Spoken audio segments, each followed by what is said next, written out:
here too, you were supposed to come with a list of questions and desires and all kinds of fun stuff. Yeah, I emailed that to you about a week ago. Yep. Do you have it with you just so we can go over it though? Look at me, organized. Oh my goodness, I'm so proud of you. Okay, so let's start with this. What is the single most important thing for you moving into Sphere 2? What do you want to accomplish by the time you hit level 30? I want to make sales. Be blunt and truthful with myself. No pressure. Yeah, I want to make. I've had a website with. I mean, I used to have a Smug Mug site, and you've frozen. Okay. Don't know if you can still hear me. Mm-hmm. I used to have a Smug Mug site, and for 3 years, three or four years, didn't make a single sale. Well, okay. Let's. I've got the one I've built myself now, which I've done on WordPress, and again, I've not made a sale. And I don't know whether that's because I don't know how to sell, or whether that's because my stuff's not good enough to sell. Well, it's obviously because it's not good enough. No, it's obviously because we're missing something with this sale part. So, okay, so making sales. Now, tell me a little bit about your sales process right now. I have a website with a shop on it. That's about it, really. Well, that's why it's not selling. Probably. That's better. Yeah, I don't know how to sell. I'm not an in-your-face kind of guy. If that makes any sense. Well, every good salesperson you've ever met is. So that kind of leaves you with two different options. One, you hire someone that is and let them sell for you and you work as the artist. Or two, you become that kind of person. Which doesn't necessarily mean that you have to be like in your face. Like we don't have to be like sleepy car salesmen. But let's take a look at something. Stapleton. So if we go and Google, and have ever Googled your name, I should get some pretty unbiased results because Google does kind of learn what you're looking for after a while. So main photographer, what is your website address? It's MikeStapletonPhotography.com. Okay. So we've got MichaelStapleton.com, who's a photographer out of Maine. Michael Stapleton. Facebook.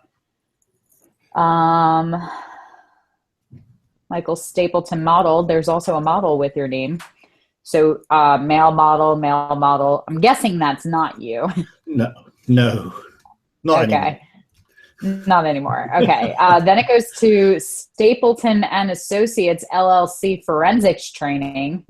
Semi-truck photo by photographer Michael Stapleton. So basically none of these are you, right? No, that's because I don't call myself Michael. I call myself Mike. Okay. So let's try that. So Mike Stapleton Photography. Okay. So here's what we just discerned. Is that one, even if you go by Mike, you should definitely be including Michael in your hashtags in case people look, because most people look for full names. Right. So for example, I go by, everybody puts Jessica as my name, even though I go by Jess. But if you type in Jessica Lark, I own the first page of Google. Every single thing that you can click on is one of my links to one of my social media or my website. If we go to Jess Lark,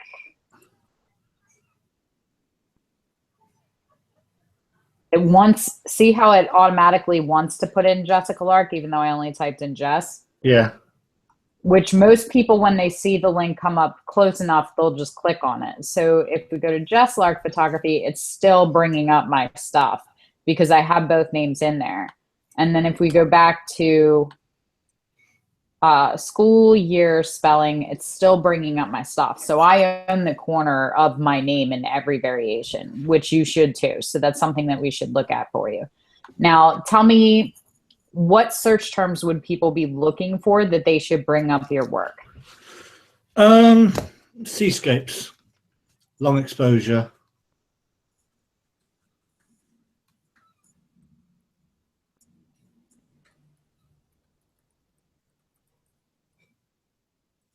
I used to, until a couple of years ago, I used to shoot a lot of HDR.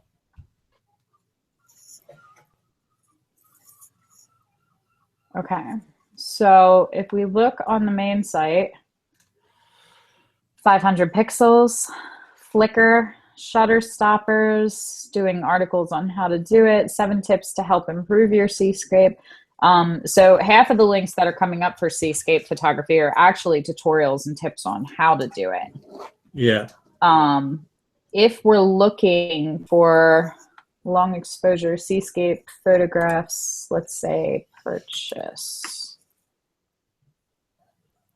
All right, so we have a couple of stock sites, which are going to pay for the ads and be at the top. Then when we get down to the non-paid for ads, we have Exposure Guide, Digital Photography School, Pop Photo, Alex Wise Photography, Long Exposure Ideas.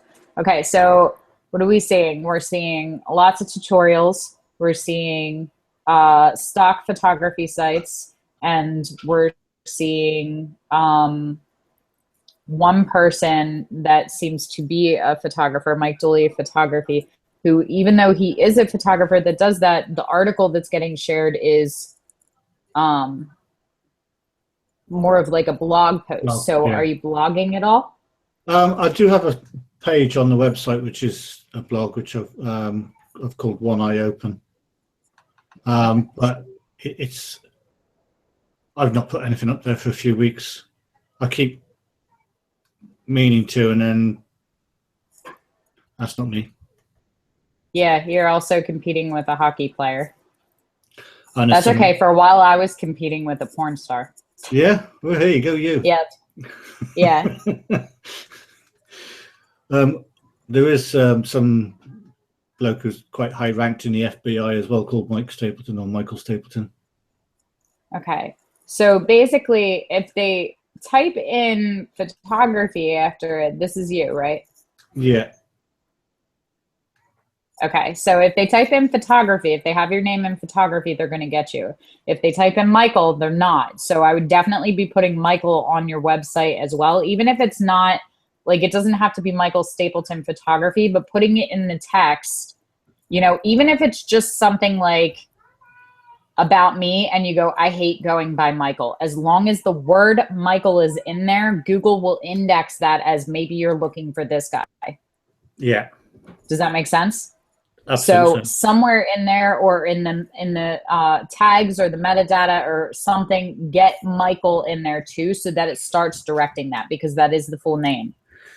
And it's entirely probable that people that are looking for you specifically are going to find it. Now, I will say that most of the sales, if you're not a service-based photographer, they are not going to look for you by name unless you're Trey Reckliffe.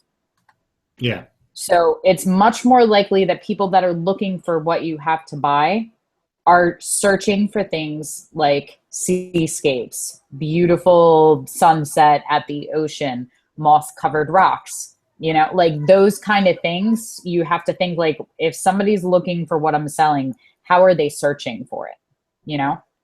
Because think about it this way. Today, so this weekend, I blew up my husband's lawnmower. He's not talking to me right now.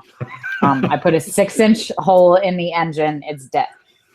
So he went to buy a new lawnmower, and he bought me one of, like, the old school reel mowers that don't have an engine as penance. Punishment. So that I can't blow up the lawnmower. So I looked up a bunch of reviews and things on lawnmowers this week. We also needed a new vacuum, so I looked up all kinds of reviews and what are the best vacuums and things like that. When I'm looking for home decor, I know what I'm looking for. so I'm never searching, but I cannot tell you, I bought a vacuum cleaner that was ranked really high, and I bought a lawnmower, and I could not tell you, I can tell you the name of the vacuum cleaner is Dyson, which is pretty well known as a brand name, but I didn't even go looking for Dyson necessarily. I just went looking for top rated vacuum cleaners. So that is how consumers search. They search, and reviews are a really big thing. So do you have reviews available on like your social media? Can people review and 5-star you on your fan page and things? I have no idea. Okay. How about other sites that you're on? Do you have any stock photography pages? Are you selling on other sites besides your website? I did. I got a page on PX, 500px, and Flickr. Okay. And I did look at Fine Art America at one stage. Okay. If we get you into my sphere too, you should definitely touch base with Ray Warren, because I know he uses a bunch of different things to sell his prints. And I don't actually know, he may have one or two where he's directed people to him, where he started a conversation and sent them to his website. But I'm pretty sure like 98% of what he's selling in prints is going from third-party sites, not from his website. Because the problem is when you go and you search, let's say seascape photography, which is probably where people would start, right? Or pictures of the beach. If we search seascape photography, in less than half a second, it returns over 2 million results. And I'm guessing that you're somewhere near page, I don't know, 1,086,000 if you rank that high. Yeah. Because it takes a lot of time and energy, and because of the way that Google indexes. So if you're not putting fresh content on your website, like pretty much every day, it's not going to index that high. Like if you go and look at my name, my Facebook usually comes up before my website, because my social media is constantly being updated all the time.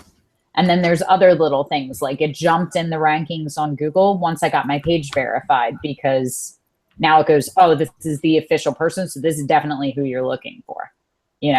Like God forbid somebody name their daughter Beyonce and she wants to be an actor, a singer, an artist, or do anything where people have to find her, because she will never ever trump Beyonce. She just can't. So your name's only valuable if people are looking for you by name, and chances are that 98% of the people that would make a sale would not look for you by name. So you have to guess that they're looking for you online or looking for your kind of work by doing generic search terms, none of which are going to lead them to your website. So how is your website going to make any sales? Right. That's like putting you in a crowd of 500,000 people in the middle of the city and giving 50 people selling prints bullhorns to try to sell, and you having like a sore throat and being at the back of the crowd going, hey guys, come buy my stuff too. Nobody can hear you, even if they think yours is better. So right now you have no marketing. You have no business plan, no marketing whatsoever. So regardless of what your work looks like, and I have seen some really crappy work sell, and I have no judgment for it, because go get your money. But it doesn't matter. You can outshoot everybody in the Arcanum. You can outshoot everybody that's doing seascapes, and it won't matter at all, because nobody will ever hear about you, because you're not doing anything to put your name in their ears. Right. Yeah. Are you spending any money on advertising at all? No. Okay. So I'm gonna ask you the tough question. Are you really surprised that you haven't made any sales yet? No. Okay. Really. At least we don't have delusions of grandeur, and there's hope for you then. But I'm awesome. You'd be surprised how many people start with that. And and it's true. Like you look and it gets really daunting, because we're artists. So when you go and you look and you go, my work is so much better than that guy's. Why is that guy making a living and I'm not? It's the marketing, not the work. It's always the marketing. The marketing will trump it 100% of the time. So, okay, so you want to make sales. You want to sell fine art prints.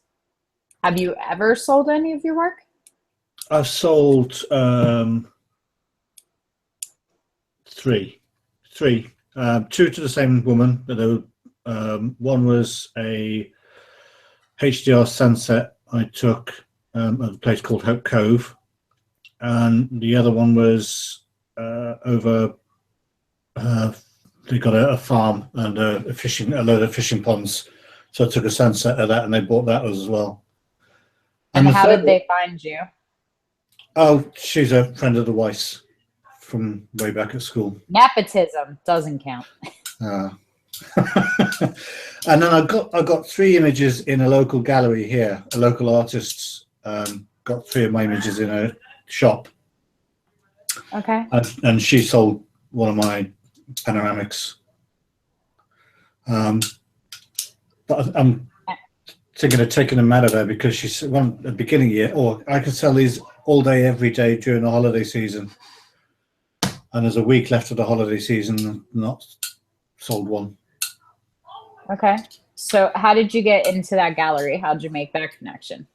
I walked in and knocked on the door and said, I've got some images. Shall I email? I'd like to email you to have a look and see if they're worth putting in here. Okay. So what else have you been doing to have your work sell, if that's your top priority? Nothing. Absolutely nothing. Do we think that maybe that's why it's not selling? It might have a small, just a small. It's worth considering, right? Yeah. Okay. So you're not. We got a very blinded vision of photography in this country.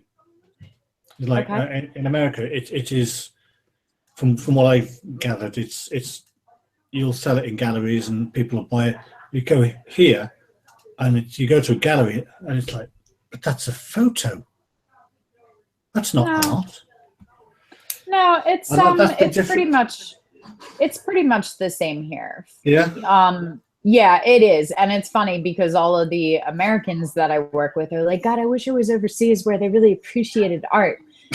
So it's everything looks different when you're outside the window looking in. Yeah. So I think that it can be both. However, I also think that it's pretty much statistically irrelevant at this point because most of the artists that I know, whether they're painting or they're photographing or they're sculpting, they are making the most money through online ventures where people can find them from wherever they are in the world. You know, and the nice thing about that, especially with photography that other artists don't get a chance at, is that you don't have to pay to ship this big, heavy framed, matted glass canvas print, you know, however you do it, and ship it overseas, because you can always find a good local gallery to them, have them print it and have it picked up there or shipped from there, which cuts your time out really good. Yeah. So give me 1 second. Hang on 1 second.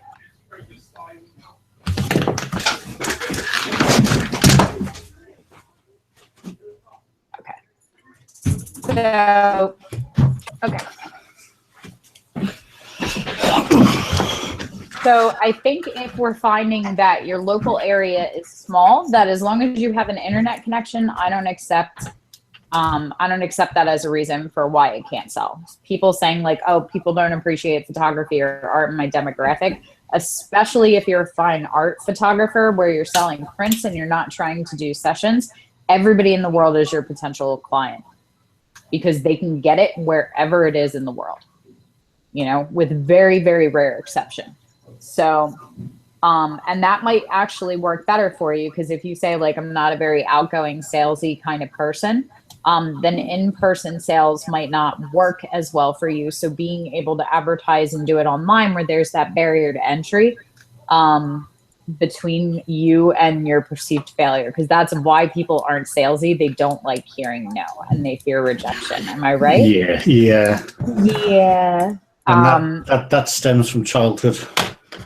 Yeah. And it runs rampant, especially in artistic circles. Like that's most people's biggest fear is sitting down and going, well, let me tell you why you should buy my art print today, because I'm awesome and I have this kind of equipment and I spend hours at sunset fighting off seagulls who are trying to steal my one piece of bread while I wait tirelessly to create this long exposure, wasting away beautiful print to hang on your wall. And they go, I don't want that. And you go, oh, my ego. I can't take it. Yeah, And you know, and that's pretty much everybody's fear. But the thing is that no is what you already have. You already have your no. So every person that you don't talk to is a no. You've already gotten the no from them because you haven't asked. So they obviously aren't going to buy a print. So if you want to get to yes, you have to ask. And I'm a big believer that the more you do it, the more the immunity you build up to hearing no, and you go, oh, that's okay. You know? So I'm definitely going to make you do that in Sphere 2. Thanks a lot. And you're welcome. I'm doing it for your good. But I also think that if you have your stuff online, and if we're looking to maximize potential from an art sales point, that there is a lot that we should be doing with your social media and with where your work is being shown. And a lot of different avenues that you can work with online. It is a lot more work to get yourself known and recognized in the interwebs when you're fighting with all of the other seascape photographers in the entire world, of which there are millions. Millions. You know? So to make your name a household name, you have to work at it. And you probably have to work 3 times as hard to do it online as you would have to do it in person in your local area, and build a name and become a little bit of a local celebrity as an artist. So it's more hours and harder work, but there is that barrier between you and the no. So if that suits your personality better, then we can do that. Just know that you're going to put in more hours. Does that sound more appealing? The hours are not a problem because it's the internet. So I could be doing this at 10 o'clock at night. Yes, that I agree with. So if that sounds less scary, then we'll keep most of your focus towards that. Are you okay with an entire sphere that's basically surrounding building the business then? Because that can get tedious and it kind of wears on artists after a while.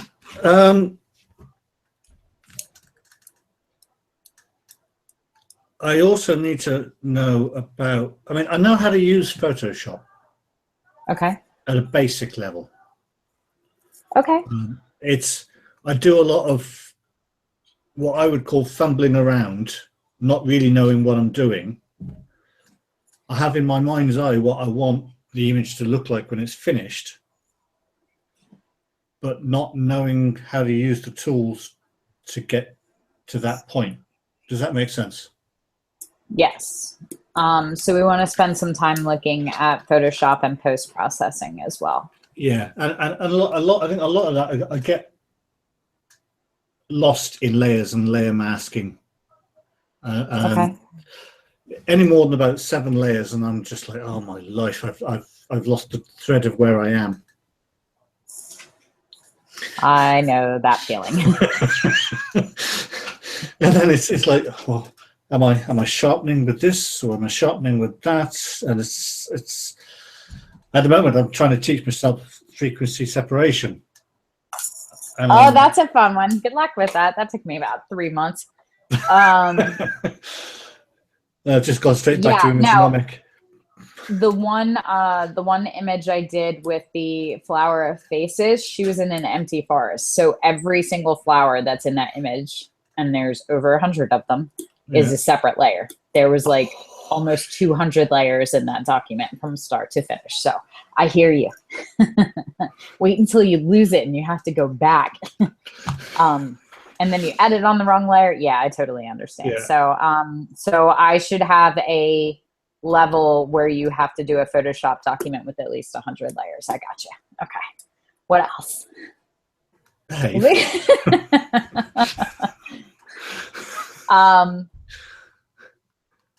All right. How many different beaches would you say that you've done seascapes at? Are they all pretty much local to you, or are Yeah, you all over the place? a lot of them are local, and a lot of them are sunsets because I don't like getting up early. Okay. Which is, So make him get up early. yeah. As soon as I said that, I thought she's going to make me get up early. Yeah. So a lot Actually, of you just built your whole sphere on that statement. I'm really excited about it now. Okay, go ahead. I'll say to my wife, I got to get up. Jessica wants me to. She's going to go, Sodom, I want some sleep. She can stay in bed. You just can't. She'll like it better. So the whole bed to herself. Okay. Yeah. So a lot of the sunsets here, there's a lot of limitation for where your sunset, because I'm on the south coast of the UK, facing north.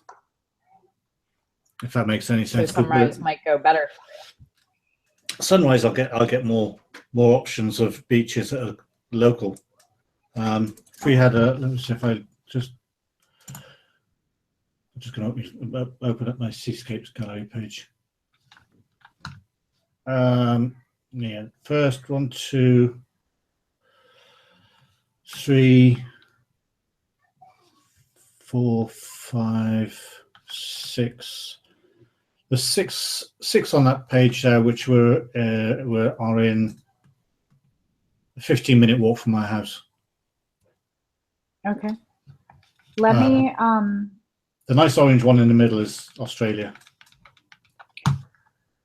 So right now, with where you are in life, is becoming successful as a photographer, is that the most important priority for you? I've got to say, it probably tracks too. Is an income. Okay. And notoriety. Okay. But So, that's how we define success. Some people consider success fame and some consider it fortune, and most would like both. But, you know, however you're defining it in your life with your family and your work and your lifestyle and everything, are you telling me that making a successful business, which includes the notoriety and the income, is the most important thing to you? Yeah. Right now. Right now, yes. Yeah. So we got enough money Okay. to. So I got enough money. I can go out and get myself a 150 to 400 2.8 f. Then £4,000 rather than scraping by and save it up and only having a couple of £100 to spend on the lenses. So I'm going to give you some tough love, and then you're going to tell me whether you want to be in my sphere too or not. Okay. Go on. So here's a story that I love from one of the people that I mentor under and follow. There's a gentleman who wants to be a really successful entrepreneur. And so he goes to the best, most well-known, most financially successful person in his business and says, would you please mentor me? You know, I've done everything that I can. I want to be successful. I'm missing something. I want to learn from you. I'll do whatever it takes. And the guy says, whatever it takes. And he says, yes, whatever it takes. He says, all I want out of life is to be successful. And he says, okay, come tomorrow morning early before sunrise and meet me at the beach. And so the guy shows up, he's in a 3-piece suit, he's dressed, he's ready to take on the world, his hair's slicked back, had a good breakfast. Meanwhile, entrepreneur, millionaire guy is in his sandals and his Tommy Bahama Hawaiian shirt at the beach. And he goes, okay, what are we doing? And he goes, I want you to walk out into the water. And he goes, are you kidding? This is like an Armani suit. I'm wearing like $1,000 right now. And he goes, well, do you want to be successful or not? I thought it was the most important thing to you. And he goes, okay. So he walks out with him and the guy goes out as well. And they get all the way out to the water. And he goes, what are we doing? And he goes, okay. He's like, what do you want most out of life? And he goes, I want to be successful. I want to be financially, wealthy. I want to have the notoriety that you have. I want to be the next generation of you. And he's like, that's what you want out of life. Nothing is going to distract you. And he says, yes, nothing will distract me. This is what I want. This is where my focus is. So the guru grabs him by his head and forces him underwater. And he's kicking and he's flailing. And this old guy is surprisingly strong. And he holds him under pretty much just until he starts feeling him stop struggling. And then he lets him up. And the guy comes up and he's choking and he's sputtering. And he's like, what the fuck is your problem, man? And he goes, when you were underwater, what did you want? Air, to breathe. And he said, when you want success as badly as you want to breathe just now, then you will have it. That is the kind of work ethic it takes. And what you just told me was that success was not as important to you as sleeping in an extra hour in the morning. So, and it's, you know what? And I made the same face when they told me that, because I am not a morning person. So, but here's the thing is that I'm not trying to do seascapes where the light is better at 5 a.m. than it is at 8 o'clock at night. So if you're telling me that the light, which is a photographer's top tool, is better for you at this time, but you're not willing to get up for it, then you don't really want to be successful in the images that you're taking. And it is totally okay for you to come to that realization. This isn't about making you feel bad or saying that you're not devoted. It's about you really weighing in and looking at it and going, how bad do I actually want this? Do I want this more than I want an extra couple hours of sleep in the morning? Am I willing to put in the hours to do it? You know, do I want to be better than everybody else? Because I'll guarantee you that just in your area, if you looked up the name of your beach that you have taken the most photos at and pulled up, that there are hundreds of seascape photographers within 20 to 50 miles of you that are taking pictures. Some of them suck. Some of them are doing it just for Instagram. Some of them are fine art photographers and trying to do what you do. And at least half of them are not willing to get up in the morning or can't get up because they have to go to work. So you're already going to set yourself apart on an artistic level by raising to that level of dedication. Is that something that you're willing to do in order to have success? Yeah. And it's okay to say no. Yeah. Yeah, it's I haven't gotten up because I haven't had to get up. Okay. Does that make sense? Well, if you're going to be in Sphere 2, you're going to get up. That's going to be a priority. Like, it's going to be like Pixar didn't happen, like selfie of you at sunrise, like with a picture of your clock to count in. I did one about a couple. I did want a couple. Let's just look at on one of my images on there. It's not even from where I'm looking at. Yeah, I did a live broadcast the other, I think, a couple of months ago now. From where I think the last morning I got up.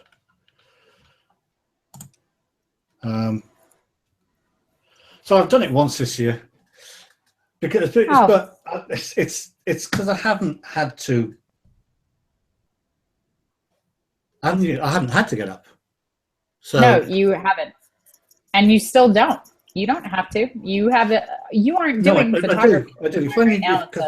Because I want to get better at what I do, and I want to make sales, and I want to achieve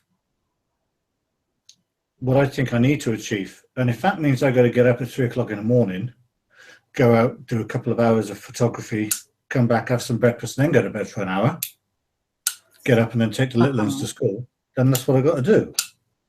Mm-hmm. It's just gonna suck.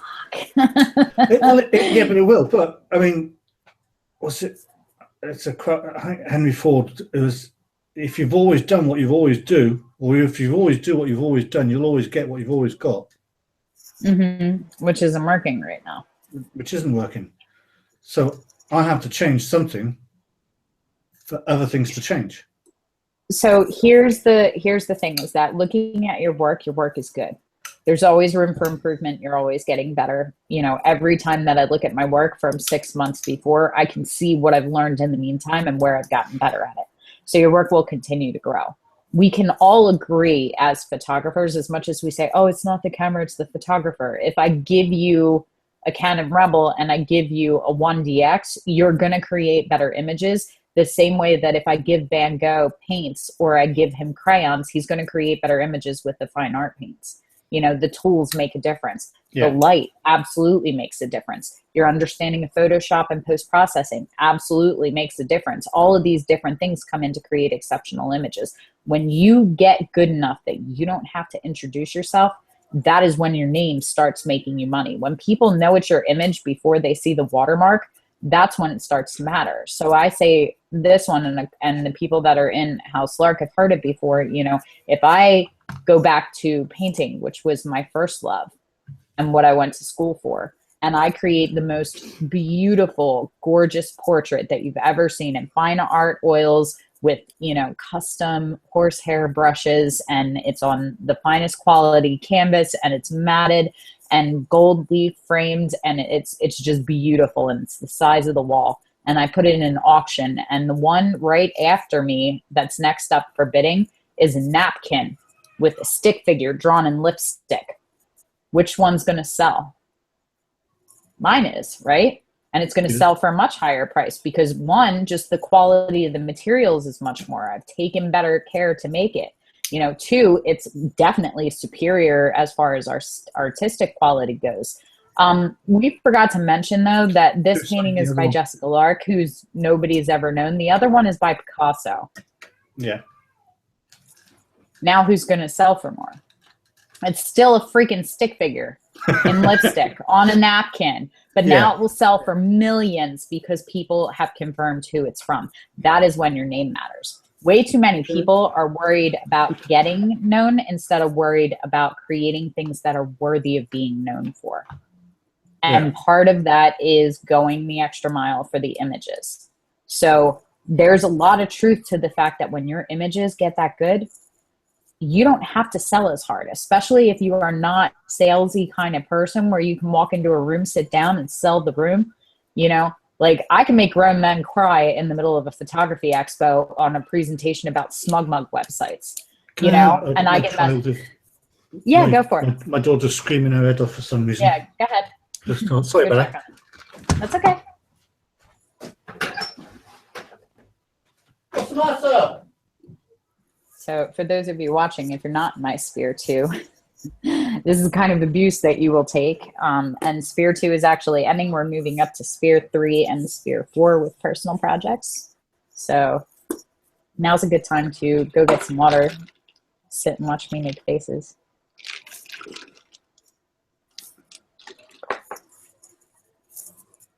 And we'll be back as soon as he gets done with dad duty.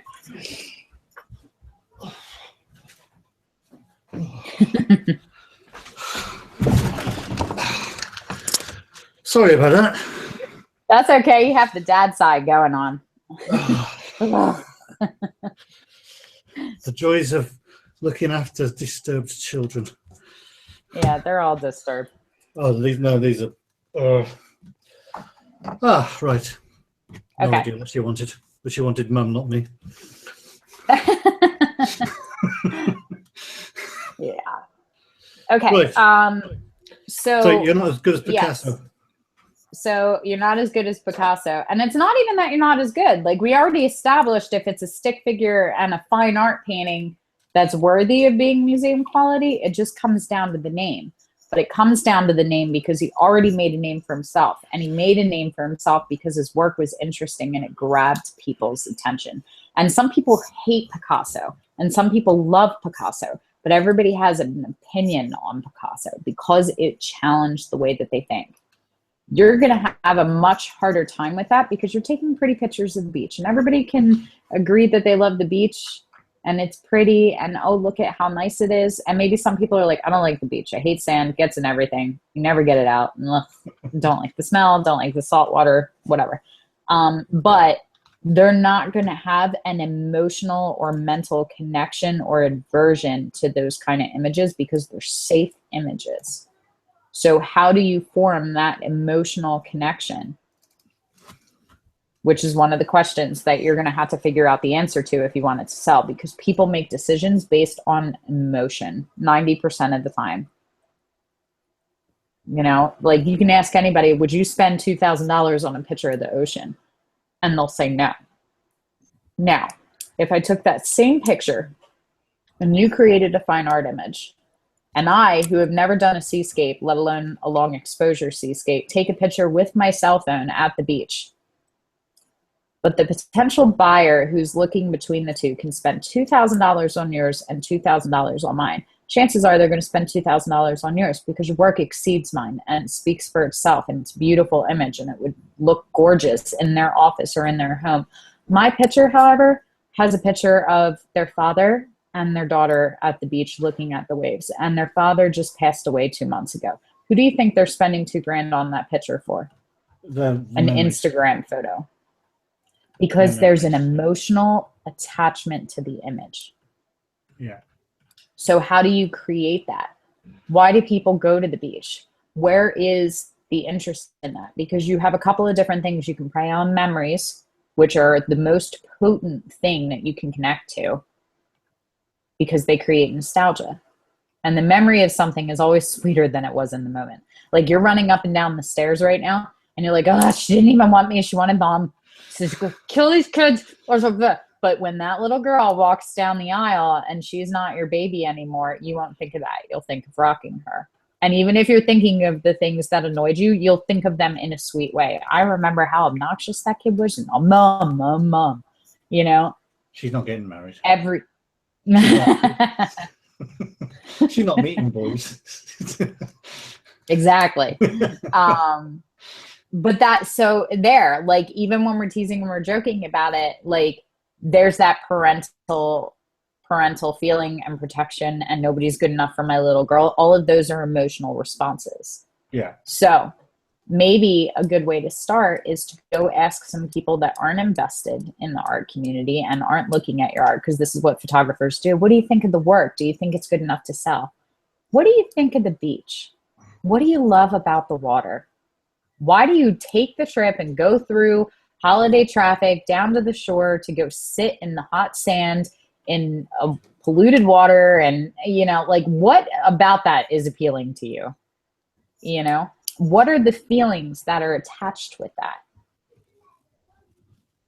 And then how do you connect to those in order to sell? Yeah. You know, It's not gonna be easy, is it? And then there's other ways too. So like, how do I get people interested in Bruce Clement's work, who does all macro photography and some wildlife? How do you create an emotional attachment to a close-up of a dragonfly or 3 drops of water? You know, well, if I had him partner with, say, Thirst Relief International, what are those 3 drops of water worth when an entire village of children the age of your daughter have to walk 5 miles to get to the nearest river that's drinkable? How much is that single drop worth? Is it worth $3 from you so that we can raise funds? Did I totally just change the entire vibe that we were on a second ago when we were talking about going to the beach and traffic and, you know, road trips? Like, it's all a different thing. Or if I wanted to talk about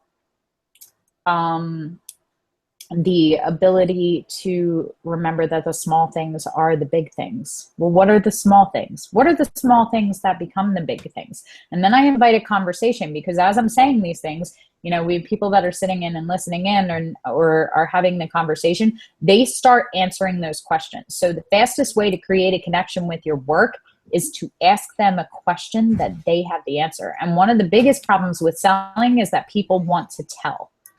Let me tell you why you should buy this art. I'm a boudoir photographer. You're going to give me $3,000 in a couple of minutes because I work with you know, this album company out of Italy with all the finest imported leathers and, you know, their archival quality, whatever. And I use the best equipment and yada photography since I was 7 years old. And I'm passionate about my work. And me, this, sell, you know, cost efficient payment plans. And it's telling over and over about all kinds of things that don't matter. But all I got to do to get someone in that's on the fence about whether they're going to come in, oh, well, that's kind of pricey. I don't know if I want to spend $3,000 to take pictures of myself in my underwear. Okay, well, why were you thinking you're coming in the first place? well, it's our 10-year anniversary, and I used to have this like slamming body, but then I had kids, and he ruined me. And you know how it is. Like now we change diapers, and I'm lucky if I get through a whole day without vomit on my clothes from the baby. And some days I don't even get a chance to brush my teeth, and most of the time I'm in pajamas. And I just want to remind him that I'm not just his co-parent, that I'm also his wife, and how he got me that way in the first place. And I just broke up with my boyfriend, my girlfriend, and I'm feeling really down, and I just need something to kind of reinforce that I'm, this sexy, desirable person, because I'm feeling really unloved right now. And it's like, it becomes therapy sessions for me half the time with potential clients. But how I cater to one is totally different than how I cater to the other. Because if the other one's like, we just broke up, he's already got a new girlfriend, he was cheating on me, yada, yada, and I just need to do something for me, girlfriend, don't worry about it. Once one of these goes up as your profile, you're not just going to be the hot ex, you're going to be the one that got away. He's like, and she is going to be livid when she sees pictures of what his ex looks like, because she don't look like this. And she's like, yeah, and that's totally what she needs. And essentially I become the girlfriend that she goes to the bar and cries with, except for I do it in the studio with a camera and without alcohol. But it accomplishes the same effect, same thing. Don't even say another word. I get it. I've been married 11 years. I've got 2 kids. Nobody's seen a picture of me without a digital tummy tuck in 10 years. It's totally fine. Come on in. We're going to get sexy. You're going to have 4 hours without kids. You don't even know what that's like. What do you want? You want chocolate? You want ice cream? We'll have anything on tap. You're going to get your hair done and your makeup done and the session. And then you get a massage. Remember when somebody touched you and it wasn't, Mom, get me something? No, me neither. And those are all things that they can relate to because they've done that, and so it's the same exact thing. So if I wanted to connect with you on it, it would be very easy for me to simply draw analogies and common lines between other things that matter.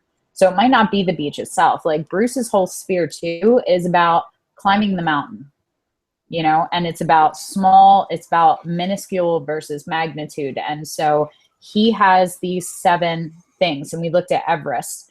And so when you climb Mount Everest, which is one of the most dangerous things you can do and one of the biggest accomplishments, there are actually like 7 encampments up the mountain that you have to hit in order to get up and back down. So you don't climb it all at once, and certain people only get to 3 or 4. So we broke that down from, birth until death. What are the most important characteristics? What are the lessons that you have to learn before you leave? What are these things? And how would you display that visually? So he's going through, and then there's the element of, this grandiose landscape in, with the mountains and the trees and the field of flowers and the blades of grass. And then on that single blade of grass, somewhere in the middle of that field is a dragonfly sitting on it, and nobody else would even notice it. So you have this big, amazing picture, and then you have the zoomed in macro version of this little, ant on the blade of grass in the middle of the field, in the middle of the valley, in the middle of the mountains. You know what I mean? So I think that we could do something very similar with you that involves you getting up early and staying up late. And it would be very interesting to see how much something changes in a day, like the ocean and the beach. If you're there during high tide, if you're there during low tide, if you're there when it's raining, if you're there when it's snowing, if you put this entire collection together, then that collection becomes gallery worthy to go and put an entire collection of your work where people can go through. But what is the emotional connection? Which one of those images is the birth of life as opposed to the death of life? Which one of those images represents struggle and which one represents joy and happiness? Where's the symbolism in that? Where's the emotional connection and the human element in nature? Because that's what we do. Every single person, when they disconnect from all of the wires and the Wi-Fi signals and all of the screens that are always in front of us and all these distractions and all this information, and we are a scrolling generation, and they go out and they touch base with nature again, everything about them has been scientifically proven to drop. Their stress levels, their blood pressure, everything calms down and recenters, and it changes like the frequency that you vibrate at, and not just in like the holistic health kind of way, but like literally like the way your brainwave patterns work and the way your pulse is, and how much more in sync and in rhythm it is, because we come from nature. So a lot of people feel that connection with the water. Other people feel that connection when they're in the woods and with the trees. So for your water spirits and the people that feel like a strong affinity to that, what is that?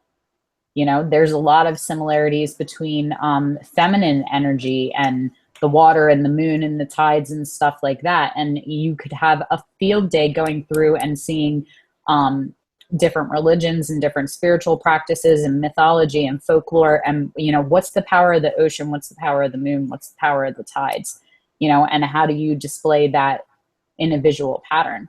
And then creating a new collection of work that is thought of as a body. Because most people, when they're creating portfolios of work, they create it from the standpoint of, here's my image, here's my image, here's my image. And they're focused on that image and they go, this is a good image, I'll add it to my portfolio because it's portfolio worthy. But then even if you're shooting the same things, you haven't shot from the standpoint of creating a collection of work as a whole. So it comes from like the storybook thing, like where's the story of the collection of images, not just the individual image. And those become, go ahead. Yeah, I did that in level 17. On the website, I think it's somewhere. I might have removed it. No, project, and it's a collection of 10 images. I called it Horizons, and when you look at them on the website, you'll know exactly why it's called Horizons. Perfect. Yeah, exactly what we're looking for. So Horizons would be a really good one to start with in terms of being marketable, you know, and then you look at the other options, because we're looking at just wall prints and why haven't any prints sold on my thing as an individual, but how much more money can you make if you're selling the entire collection at once? Because then we're looking at the possibility for books. We're looking at gallery shows. We're looking at fine art editions of postcards, artist cards, greeting cards, that kind of stuff. Everything that you do has more saleability because they can buy the individuals and they can buy the whole. Yeah. Does that make sense? Makes total sense. Does that sound appealing? It making sales, it sounds appealing. I got this collection of work, which took me, I mean, there's 10 images there. I took just under 1,000 to start with, and whittled them down to 10. But again, I've had these in 2 galleries, and but yeah, I've not followed up with it. I've not pushed them and find out why it's not selling and why they haven't sold any.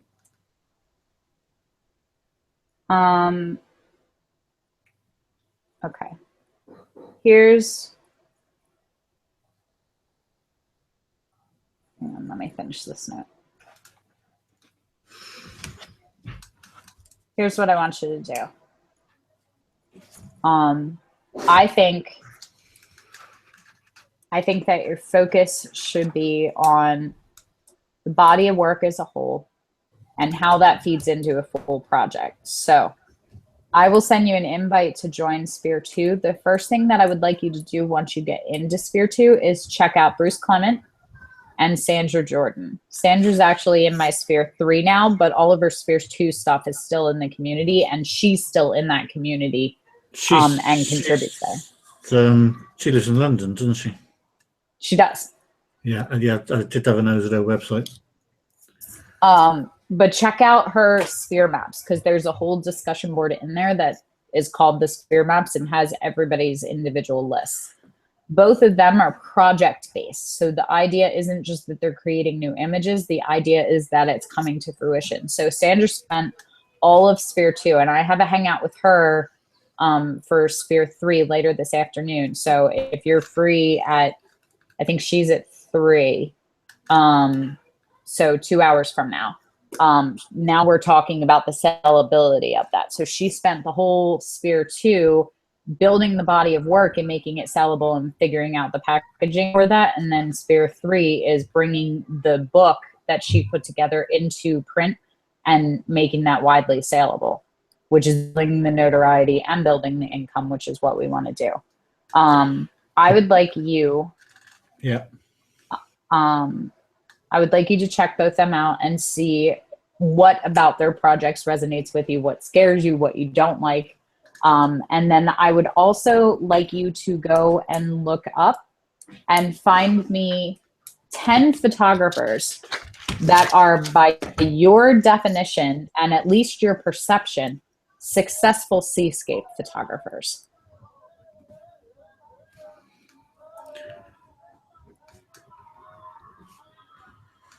That have the notoriety that you're looking for, that are putting the prices up. But keep in mind, right now I can go on your website and buy a print, right? Yeah. But you haven't sold a print off of your website yet. So the prices mean nothing unless people are actually paying. So don't get too caught up in that with going, this is ideal, I wish I could be like them, because you don't know. They might not have ever sold a print either. They might just have the prices up. There are plenty of photographers I talk to that have outrageous prices that have never made a single sale. Does that make sense? It's most, honestly, most of the people that started in my sphere too were struggling with pricing and sales. I would also like you, so that'll be level 21 will be the research on the other photographers. Level 22, I already know I'm going to have you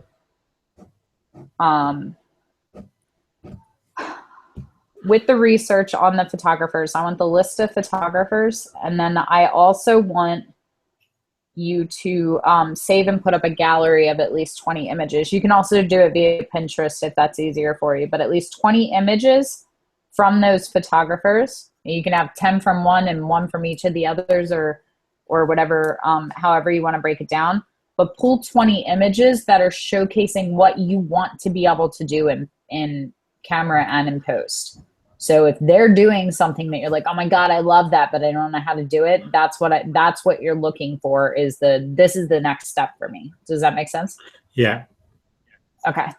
And then for level 22, I want a list of all of the galleries, all of the coffee shops that have artwork hanging in it from local artists, anywhere that you can put your prints in that are, say, within, let's say, 25 to 50 miles of you. You decide how far out you want to go, but get creative with it and first look at lists of art galleries and anywhere that would literally be selling the art. And then branch out to anywhere that you can show your art. So that might be everything from the local bank to a restaurant to a supermarket. Definitely places that are near the beaches that you're shooting at. Those kind of businesses are primed forward as well. But come back at me with a list of at least 100 places that you can put a print, and at least 20 of them should be places that you can sell your work. Right. Geez, 100. 100. You're lucky. I made someone do 500 because they challenged me that they couldn't. The art galleries would be easy because I emailed a load of them months ago, at the beginning of end of last year, beginning of this year, and got quite a big no response. I think out of that, I think about 25 art galleries. I'm fine with that too. So if you run out of places locally, or don't like the idea of approaching other companies that aren't art sales, galleries are all over the world. I have friends that have stuff in Russia and the US and the UK in different galleries. So you can look all over the place, looking specifically for ones that specialize in, seascape, landscape type things will be good for you. But I want at least 100 places listed with their contact information. And especially if you can figure out who you would be submitting to, like the name of the person you'd be submitting to, and what their submission process is, and what their commission rates are, and the way that they run their business, that kind of thing. That can also And you wanted include 25 that could sell. Was that right? 25 that could yeah, sell? at least 25 of them should be sales, but you can do all 100 of them as saleables if you want. But getting known locally in your local area is good too. So if you can like hang some of your prints in the local cafe and the local art store and stuff like that, it starts getting your name around in local circles. And part of you is really attracted to the notoriety, and I can tell you how much fun it is when you go to like the Chinese buffet or out to breakfast and somebody goes, "Oh my God, are you Mike Stapleton? I've seen your work over at such and such." Like when they recognize you out of nowhere, it's really cute. So that would be level 22. And those 100 places can also include virtual galleries like Fine Art America and what's the other one that Ray uses all the time? I think it's Redbubble. Yeah, that's another place I've got some stuff on. Redbubble. Never again. Yeah, see, you don't even know. Yeah. So yeah, like those kind of places count too. Level 23, I think we'll start looking at potential projects. It usually takes me about 3 to 5 days to put your whole sphere map together with all the in-depth, but that's plenty to get you started to focus on. And then what I would like to see for the rest of your sphere is creating new work. It's going to involve you getting up early, and we'll do like an entire sunrise thing. I'm excited about it. There's something I've figured out very, very quickly. It's not to give you too much information about what I don't like doing. Yeah. Only if I think it's holding you back, though. Like, I don't like eating peas, but that doesn't cut into my profits. So I'd like to see a project for Sphere 2 that allows you to continue improving on your craft, continue focusing in and creating sellable collections rather than individual pieces. So it'll probably be project based so that by the time you hit level 30, you have this completed product. I don't know yet whether that's going to be like a book or just like an art gallery series of collective works, but we'll look at that. So level 23 will probably be art based. I'm going to tell you that a book scares me because I'm not a wordy person.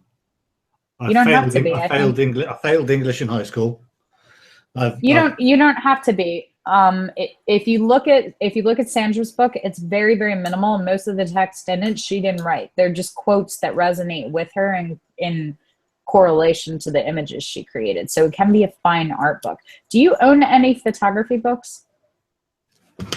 Not education ones, just fine art coffee table books. No. Go buy one. Anyone that moves you, go to the bookstore and go buy one that you are willing to invest in. That's your first assignment. Fine art coffee book table, right? Yeah, something that isn't geared towards educating you, something that's just beautiful images as a coffee table book. Go look at all of them, take pictures of the ones you like, but leave the store with one of them, invest in one. Or contact Sandra and ask her when she's going live and buy her Infectus book. Yeah, do that. I've seen about that on her website after the last call.